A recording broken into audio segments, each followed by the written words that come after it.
Տիկին Ջուլհակյան, եթե հարային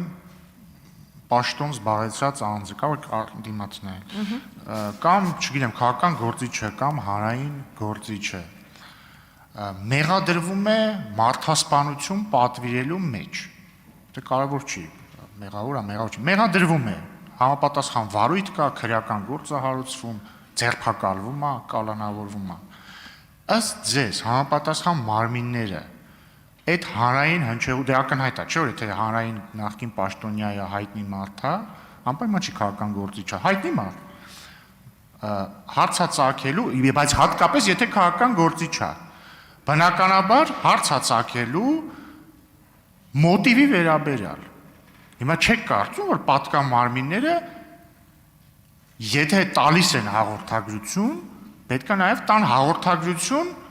ենթադրյալ մոտիվի վերաբերյալ, հակառակ դեպքում եթե չտան, բոլորը չեն հարցնելու, այս մարդուն ինչի եք ձերբակալել։ Խնդրեմ ձեր պատասխանը։ Շնորհակալ եմ հարցի համար, պարոն Ռուբինյան, մոտիվ իհարկե պետք է ներկայացվի, բայց այդ մոտիվի ներկայացման շրջանակներում պետք է նաև իրավաչափության եւ համաչափության սկզբունքի մասին չմոռանանք, որովհետեւ այս հարցում կոնկրետ անձն է, որը մեղադրվում է, հա, կոնկրետ գործողություն կատարելու մեջ։ Եթե այդ շրջանակներում այլ անձի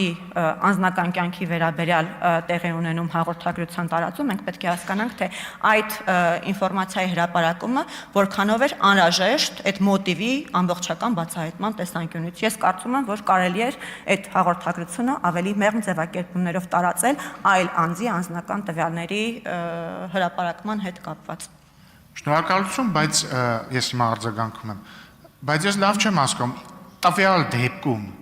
ոնց էր հնարավոր ենթադրյալ մոտիվը հրապարակել, առանց ձեր ասած ինֆորմացիան չհրապարակելու, եւ ես նաեւ, եթե ես ճիշտ եմ հիշում, ինֆորմացիան չի էլ հրապարակվել, այնտեղ անվան առաջին տառերն են հրապարակվել։ Չէ, բայց չէ, անուն տրվել է։ Անուն չի տրվել, պարոն Բայց նույնիսկ եթե Ռուբինյան, տրվել է, բոլորի համար ներողություն, ես ավարտեմ նոր։ Այսինքն կրկին ես, չգիտեմ, չեմ կարծում էլի, որ համաշխարհային պրակտիկայում կա դեպք, երբ որ նման դեպքերում հնարավոր է խոսել մոտիվից առանց ձեր ասած ինֆորմացիան որևէ կերպ հայտնի դառնալու։ Խնդրեմ։ Դուք ավարտեցիք, պարոն Ռուբինյան, ես շարունակում եմ պնդել, որ յուրաքանչյուր գործողություն, որը կատարում է պետական մարմինը, պետք է իր